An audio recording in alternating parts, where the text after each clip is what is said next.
How do you respond to setbacks? Just the other week, I was having a really good day. Everything was in flow, I was on a high. And then literally a day later, I was faced with a number of personal and professional challenges, and it really knocked me right back down. And I know this happens to you a lot, it happens to many of my clients as well, this constant up and down that we have with setbacks. And it got me thinking about, well, how do you best respond to setbacks? Because they're a natural part of life. And here's 3 key principles that I use and follow when I'm faced with setbacks. Firstly, sharing. So I always find someone to share what's going on for me. That might be a partner, a friend, mentor, whoever it might be. I share it with someone and I also reflect. So I'll catch myself if I'm going a bit too much into my inner critic voice. I will catch myself, try and get a bit of perspective and make sure I'm dealing with the facts rather than just my beliefs or my inner critic. So that's the first step, is share with someone, get some perspective and challenge your own inner critic on it and your own beliefs.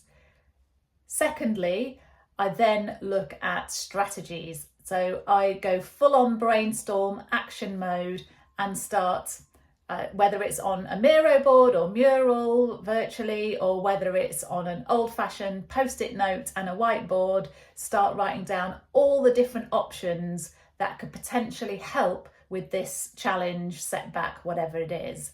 And the sky's the limit. So there's no limits on these options. I literally put everything down.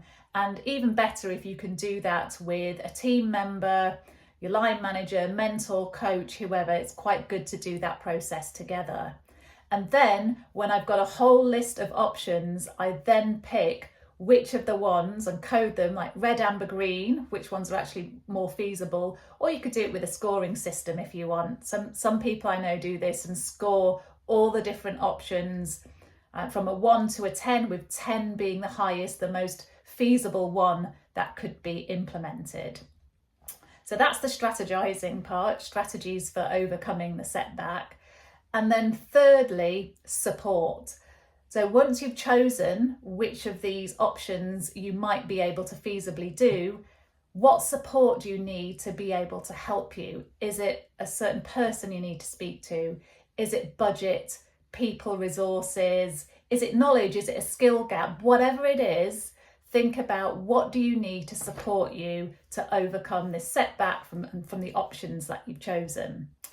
So remember this simple framework: share, strategies, support.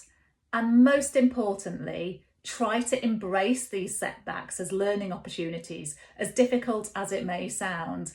I know that throughout my career, all the biggest learning moments have come from some kind of setback or some kind of challenge.